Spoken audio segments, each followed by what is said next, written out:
Oh, don't worry about it, buddy. It's just a green screen effect. Here, It's get not. in the tower. No, it's not even real. It's like so many. Get in. Something funny going on. What is your species? A cockroach. Let me at it. Yeah. No. Somebody kick me. Kick me hard. You must kill them. All right. Oh. Duck! We'd have sure been barbecued.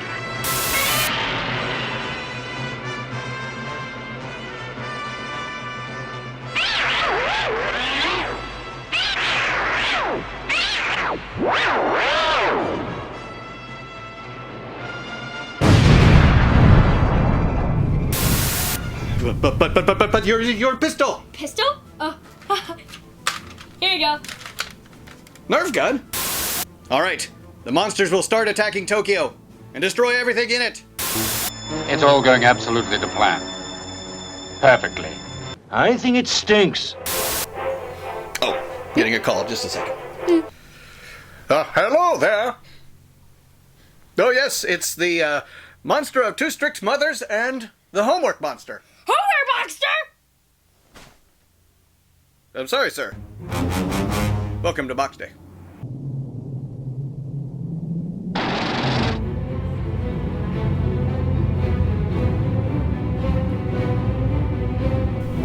Hello everyone and welcome to Box Day here on the Monster Report, show highlighting those entertaining creatures of film history. We have got the X Plus Ric-boy, Shonen-Ric exclusive of Godzilla Tower from the famous Godzilla vs. Gigan movie.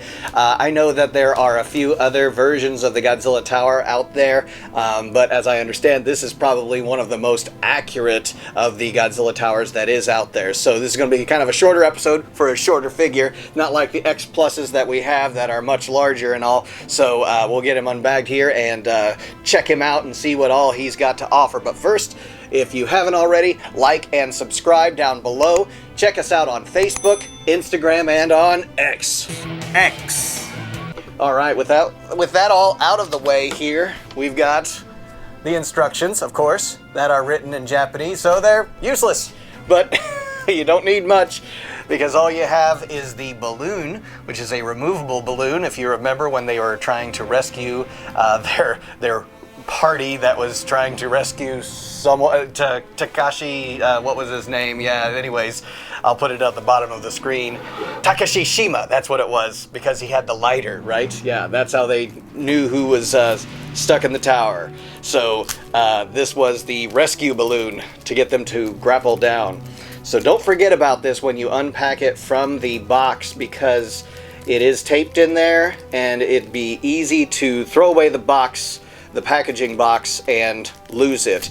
And of course all he did was come in the shipping box. If you saw my short for the unboxing of this, and today we're gonna get him out of the bag. So like I said, that is easy to lose, so don't forget about that when you're opening up your box. Now of course I think these are sold out on, and the pre-order was over, so if you're gonna get this, you're gonna get it on the secondary market, and it's a lot more.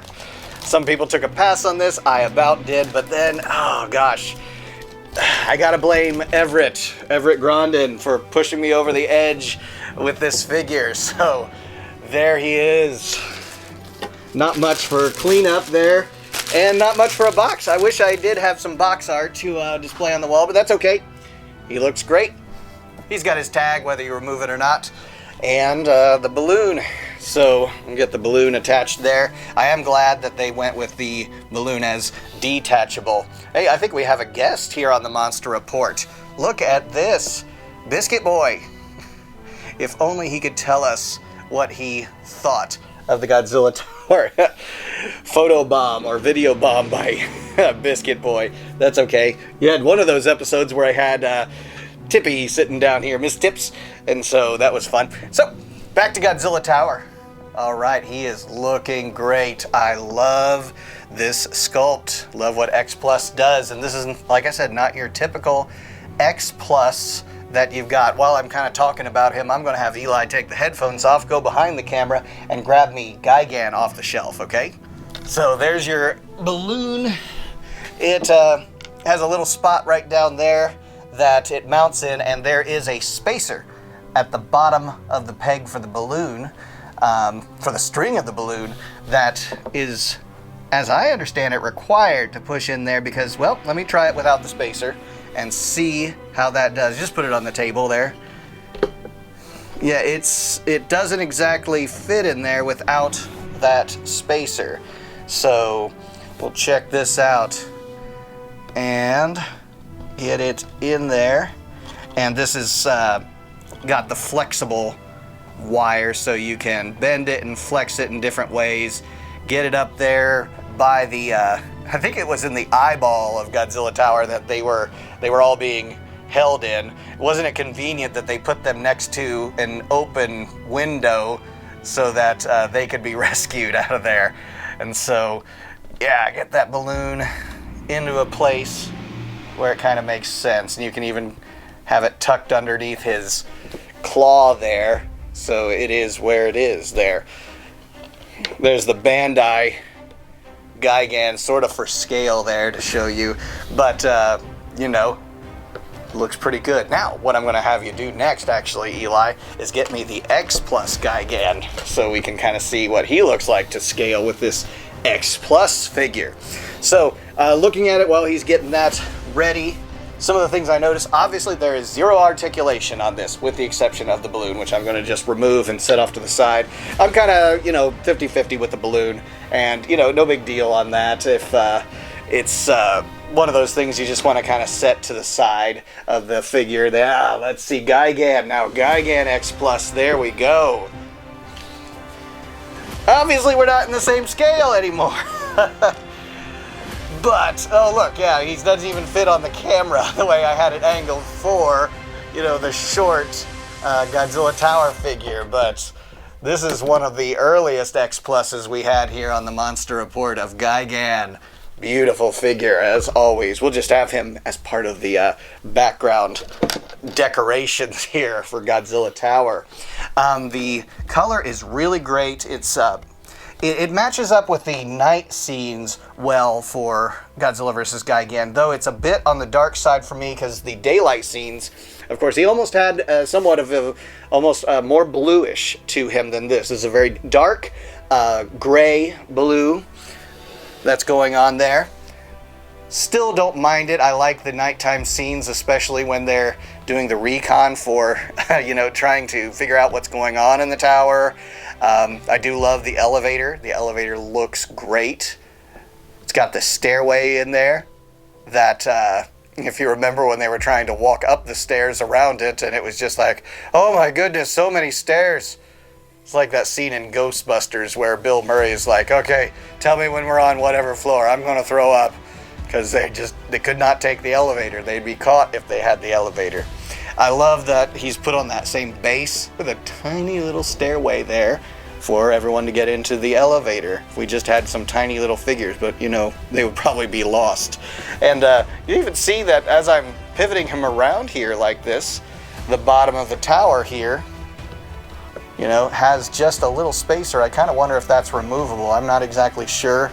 If I could read the instructions, I might be able to tell, but I don't care about... Here, grab that instruction for me. Maybe it's got a picture of something that tells me if that's removable or not. So, yeah, it doesn't have anything in the pictures, so I just didn't want to look like the fool and be like, just look at the instructions, there's a picture of it. But, yeah, I am just not seeing anything about that, so on the instructions, right? Okay. What else about him? Love the face. As I'm kind of turning him around, the shadow of that, probably the lighting of the room, is making it kind of look like on the screen here that he has one eye and then not the other. But I assure you, he has both eyes there. It looks like he's got his right eye but not his left, but there's his left eye. I did have heard kind of criticisms that the eyes... it'd be nice if they had more of like that crystal kind of look to it, almost a reflective, but they did get the color correct. It's very accurate with the film. I do love his snarl. The snarl looks very accurate to how these aliens built Godzilla Tower. It looks just like it. We did not get the chance to see a lot of the back of Godzilla Tower in the movie. It's very, very short little shots that you get, but, you know, I like what they did with it regardless. It would have been nice if the aliens had built a center row of dorsal fins, but instead they went with 2 outside rows of dorsal fins. And of course it's very plastic looking to the design because this is of course a tower. The texturing of it, whereas Godzilla's scales have a very biological look to them, you have this one that has all the scales in a very straight line look. In fact, Eli, I want to point out for you this Godzilla up here behind the small 1985 one, 1984-85. That is the 68 Godzilla. That's what I want you to grab because that is the suit. Should have had all these out before, you know, shooting this episode, but I'm putting Eli to work. He's the producer. He's the camera operator. He's going to do all the shooting with the Osmo, all the close-up shots, and so I'm putting this guy to work here. And he's getting the X Plus figures, which he loves. And this is the first X Plus figure. Thank you. This is the first X Plus figure for the Monster Report, the 68, which is, of course, the Destroy All Monsters, but that suit, of course, got used in 4 movies, I believe. So, yeah, it was like getting a workout. Godzilla vs. Gigan being the one that it was retired in, and the one Mr. Nakajima, actually, who was the suit actor, retired in. And so, yeah, the biological look for the scales on Godzilla, where the scales take a lot of different directions.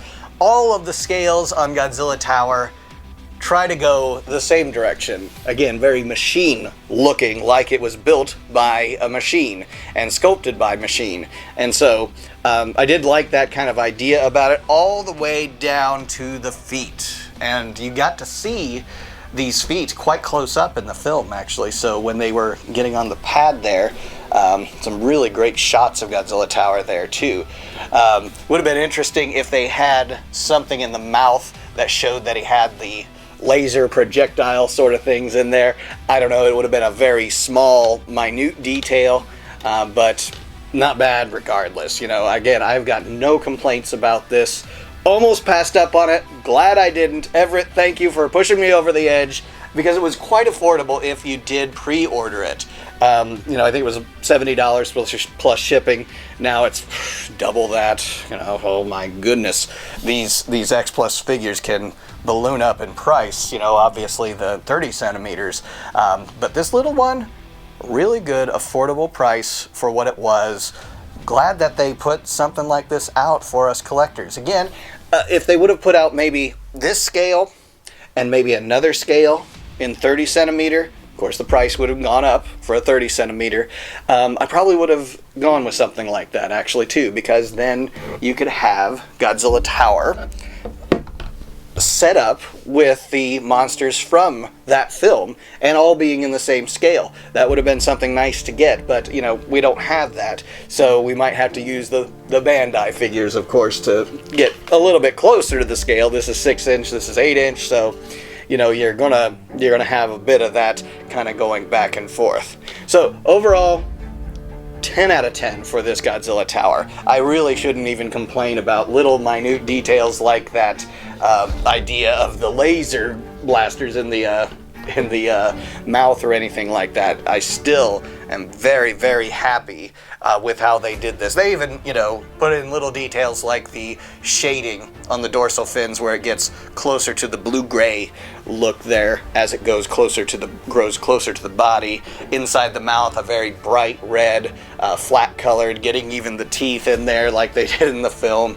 You know, all of these things. And then, you know, why hasn't this tower been built in scale, you know, 1-to-1 scale in Japan? For some amusement park, wherever they have that Shin Godzilla zipline ride, or Godzilla the ride itself, all of these things would be just perfect with a Godzilla Tower. Maybe even not 1-to-1 scale. Make it a bit smaller, but definitely do something so you can get that elevator going. And like in Kings Island, they have the elevator ride to the top of the Eiffel Tower that they have setting there, so you can look out over all the park. Something like that on a big Godzilla Towers, just to overlook everything that they have. Even build all the other buildings there for Children's Land. What they were used for is anyone's guess, but really happy with this. It is, yeah, it's got the Bandai Namco logo there on the side. So, you know, again, you know, thinking of it closer to that Bandai, you know, scale, if they, you know, they could have scaled it down to match these Bandais, but, you know, it is what it is, and very happy about it. So, no complaints. Can go with or without the balloon. Glad it was removable. And so that is all I have for this episode of Box Day here on the Monster Report. Eli's got a comment before we close up shop. What is it, Eli? I just want to say, take a peek between his legs. Between his legs, the rest of the tower, right? Yes. The bottom of his legs, If I can get a shot of that, yes.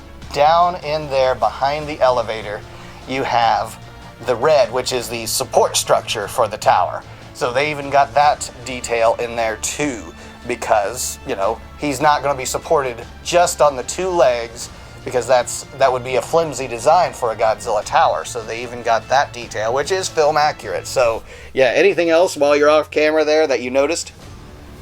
It's just that if you look very closely, no elevator inside the tower. Okay, yeah, the tower has that translucent plastic to it. There is no elevator shaft in the middle of where the stairs would wind around and around until you get to the top of that elevator shaft. So yeah, you have to look real closely for that small detail. But they put in the small details of the staircase as it would be seen from the outside. So yeah, and again, film accurate, showing that a portion of it there was even covered up so that you couldn't see it. Actually, you couldn't see the stairs in that portion of it. So yeah, they just, or it was more of a translucent kind of look. It was sort of see-through, but sort of not. But yeah, very well done, and glad we got these things. And in fact, the last time I ordered from Shonen-Ric was Varan, the 25 centimeter monochrome version, which I did end up getting, but not from them. I actually had to purchase that from another collector that sold it to me for a great price. But I pre-ordered him, and then he got lost in the mail, damaged, and then I got my money back. But I was still like, I want a Varan, and the pre-orders were over at that point. It sold out in the secondary market. You know how it goes. So, but I eventually got that Varan, just not from Shonen-Ric. So this is the first successful shipment from Shonen-Ric that I have received. So I'm glad that we're, you know, getting where we need to be with that. All of that out of the way. Very happy with this. Glad that he's part of the collection. And we've got a lot of more episodes going on here. 2024 is going to be real exciting. After we've seen Godzilla -1, we've got Godzilla X Kong coming up. We still have the Monarch series. A lot of collectibles still coming out. A lot of box days. Just a backlog of figures that I've got to get here and unboxed. So trailers, movie reviews, and just tons of stuff coming out here. Content galore for Godzilla and anything monster related, because this is not the Godzilla Report, this is the Monster Report. So glad that you're here today on Box Day. We'll catch you on another episode of Monster Report. Be sure to like, subscribe, follow us on Facebook, Instagram, and on X. We'll catch you next time.